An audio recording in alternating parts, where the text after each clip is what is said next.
ना है इस ड्राइंग को?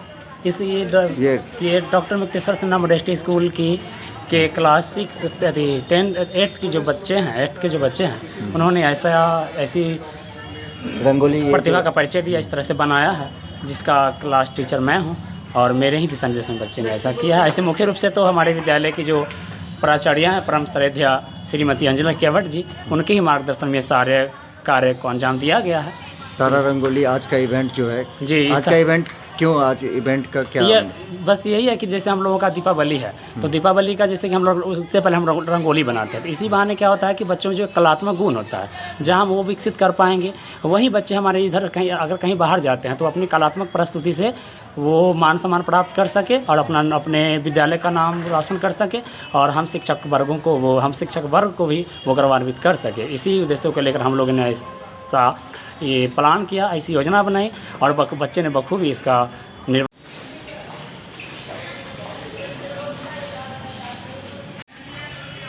गांधी के सपनों का भारत, जहां ग्राम स्वराज की स्थापना के लिए बापू ने आज़ादी से पहले जो सपना देखा, आज़ादी के 75 साल के बाद भी आज ग्रामीण भारत की स्थिति बहुत अच्छी नहीं है। ऐसे में एक बहुत गुड न्यूज़ हमें मिला।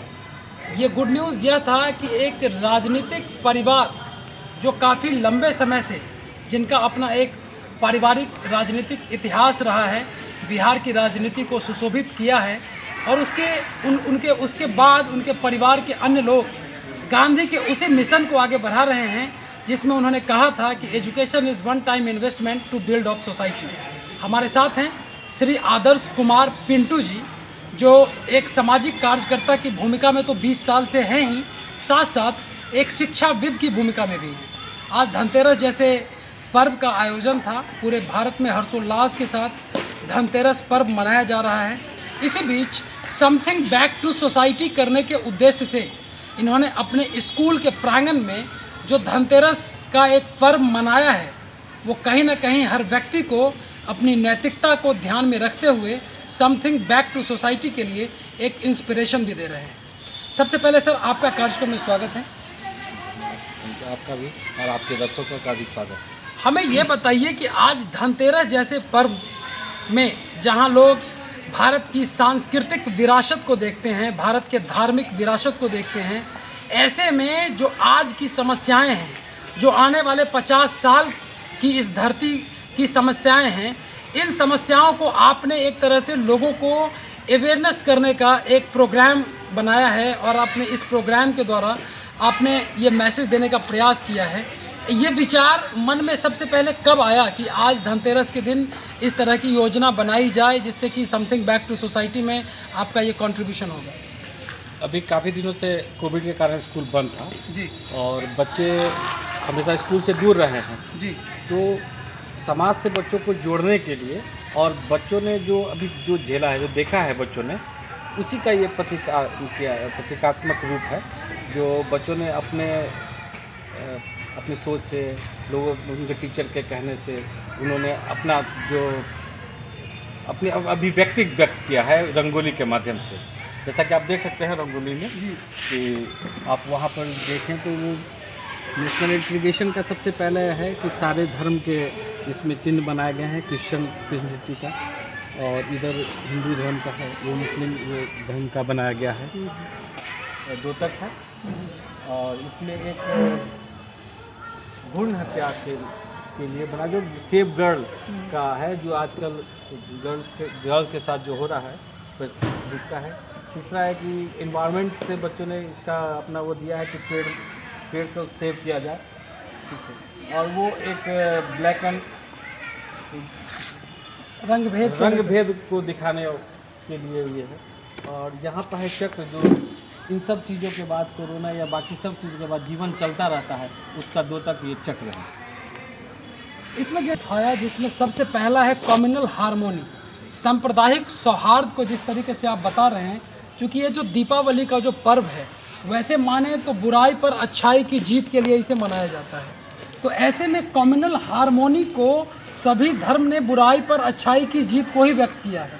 ऐसे समय में अगर आप सांप्रदायिक सौहार्दपूर्ण व्यवस्था को बढ़ावा दे रहे हैं और एक कम्युनल हार्मोनी का मैसेज दे रहे हैं, जो भी देश की स्थिति भी थोड़ा नहीं है। बहुत लोगों को असहिष्णुता लगता है, किसी को आर्टिकल 19A-B का वायलेशन लगता है। तो ऐसे में एक बहुत बड़ा मैसेज है, पहला।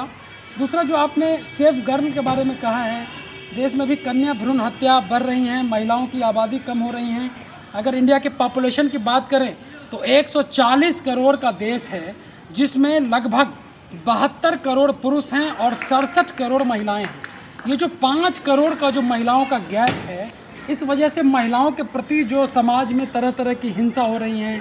सरकार के द्वारा कई तरह के स्कीम बनाए गए हैं तो उनको प्रोटेक्ट किया जाए, लेकिन ऐसा कुछ देखने को नहीं मिलता। तो ऐसे में ये सेफ गर्ल के मिशन को आप कितना आगे तक ले जाना चाहते हैं?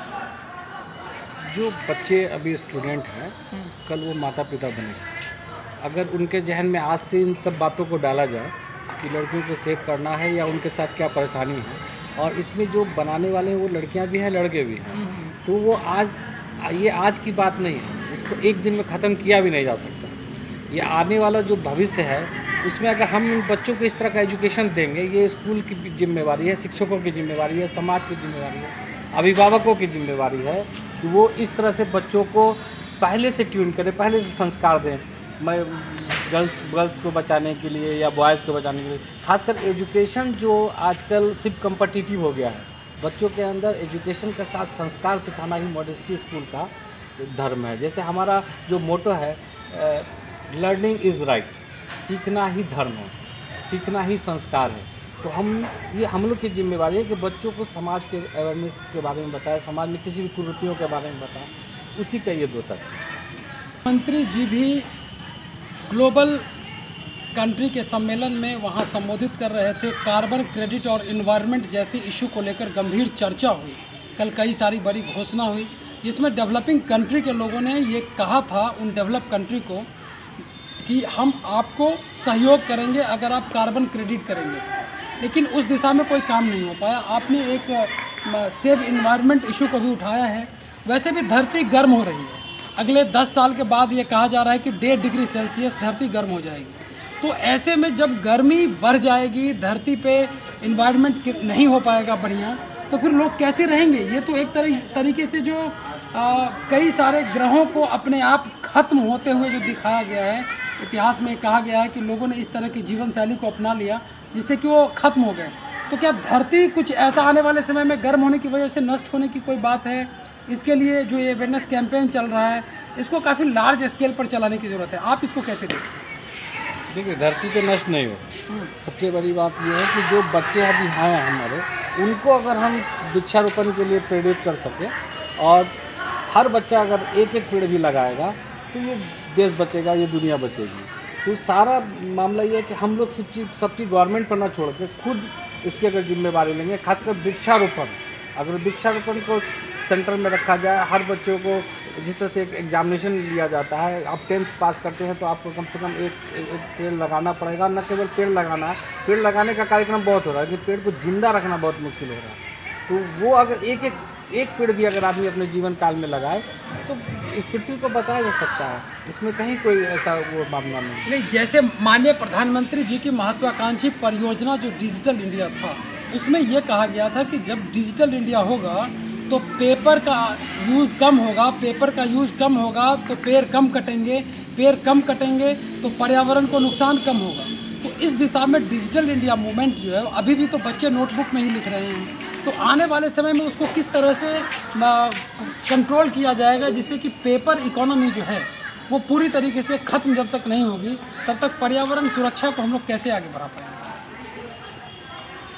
इसके लिए तो देखिए, सबसे बड़ा जो हमारे यहाँ एजुकेशन जो सिस्टम है ना, इस एजुकेशन सिस्टम में डिजिटलाइजेशन का ज़रूरी है। डिजिटलाइजेशन के लिए अभी सबसे पहला तो एजुकेशन नहीं पहुँचा है, और हम डिजिटल के बारे में सोच रहे हैं। जहाँ तक हम डिजिटल कर सकते हैं वो तो आप डिजिटल करेंगे, लेकिन जहाँ पर डिजिटलाइजेशन, जहाँ पर एजुकेशन देना है, वहाँ जब तक एजुकेशन आप नहीं पहुँचाएंगे, आप डिजिटलाइजेशन नहीं कर सकते। इसलिए डिजिटलाइजेशन के लिए ज़रूरी है कि एकदम अंतिम समाज के अंतिम छोर पे खड़े लोगों को जब तक एजुकेट नहीं करेंगे, उनको वो बताएंगे नहीं कि पर्यावरण कैसे बदल रहा है या वृक्ष काटने से कैसे क्या हो रहा है, इन सब बातों को उनके पास अवेयरनेस ही नहीं है। जब तक एजुकेशन नहीं आएगा इस तरह की चीज़ आसानी से नहीं किया जा सकती। महात्मा गांधी भी कहा करते थे कि बच्चे ही देश के भविष्य होते हैं, child is the father of nation, इस तरह से। तो ऐसे में आज के बच्चे, मान लीजिए आप अपने इस स्कूल के द्वारा मोरल एजुकेशन को प्रमोट कर रहे हैं, लेकिन आज भी जो ट्रेडिशनल एजुकेशन सिस्टम है या जो ट्रेडिशनल एजुकेशन डिलीवरी मैकेनिज्म है, उसमें कहीं ना कहीं मोरल एजुकेशन बहुत पीछे होता जा रहा है। तो ऐसे में अपने बच्चों को यहाँ से मोरल वैल्यू देने के बाद कैसे वो लॉन्ग टर्म में इसको एवरग्रीन रख पाएंगे और यहाँ के मोरल एजुकेशन को नहीं भूलेंगे, इसके लिए क्या कुछ टीचिंग मैथोलॉजी नई आपने इजाद किया है कुछ? देखिए, वर्कशॉप के जरिए बच्चों को न केवल सिर्फ किताबी कीड़ा बनाने से वर्कशॉप किया जा रहा है बच्चों के साथ। हम लोग बच्चों के साथ एक नाटक मंचन कराते हैं, बच्चों के साथ गेम के साथ हर चीज़ से बच्चों को ना, सबसे बड़ा बात है कि एजुकेशन जो किताबी ज्ञान के अलावा सामाजिक ज्ञान, शिष्टाचार, संस्कार, माता पिता का मतलब एक रिस्पॉन्सिबल सिटीजन को जो दिया जाता है, रिस्पॉन्सिबल सिटीजन बनाने के लिए काम कर रहे हैं। और इसके लिए मॉडेस्टी स्कूल पहले से भी एजुकेशन से ज़्यादा बच्चों को शिष्टाचार और संस्कार पर ही ध्यान रखते हैं। ये हमारा मोटो है कि एजुकेशन के साथ बच्चों को संस्कार दिया जाए, यही हमारी प्राथमिकता है और हम इसी चीज़ पर काम कर रहे हैं। और इस चीज़ को हर तरह से फिजिकली भी हम लोग काम करते हैं। आप देख रहे होंगे कहाँ पेड़ लगाई या जितने भी चीज़ लगी, सब बच्चों का द्वारा लगाया गया, उसको बचाया गया है। वो आपके ग्राउंड भी देख कर आपको समझ में आएगा कि बच्चे यहाँ पर कितने अवेयर हैं। और जो बच्चे शुरू में अवेयर हो जाते हैं, उनका अगर बाल मन में अगर किसी चीज़ को डाल दिया जाए तो वो आजीवन रहता है, इसको आप मिटा नहीं सकते। आदर्श कुमार पिंटू जी हैं, जो नाम से ही पता चल रहा है कि आदर्श नाम भी है और अपने कर्मों में भी आदर्शता को ला रहे हैं और अपने परिवार के राजनीतिक और सामाजिक विरासत को आगे बढ़ा रहे हैं, जो कभी बाबू श्री कृष्ण सिंह जी के नेतृत्व में इनके दादाजी 1954 से लेके स्वर्गीय डॉक्टर मुक्तेश्वर सिन्हा जी 1954 से लेके 3 टर्म विधानसभा द्वारा नामित मेंबर ऑफ लेजिस्लेटिव कॉन्स्टिट्यूएंसी में वो रहे और समाज को एक नए तरीके से विकास के पैमाने पर लाए। और जो ताजपुर का अपना एक इतिहास रहा है, समस्तीपुर के ताजपुर का जो इतिहास रहा है, उस इतिहास में उनका नाम आज भी स्वर्ण अक्षरों में दर्ज है और उनके उसी विचार को, उसी नैतिकता को आज उनके अगले जनरेशन, उनके पौत्र के रूप में आदर्श कुमार पिंटू जी आगे बढ़ा रहे हैं। वीडियो टीम के साथ समस्तीपुर।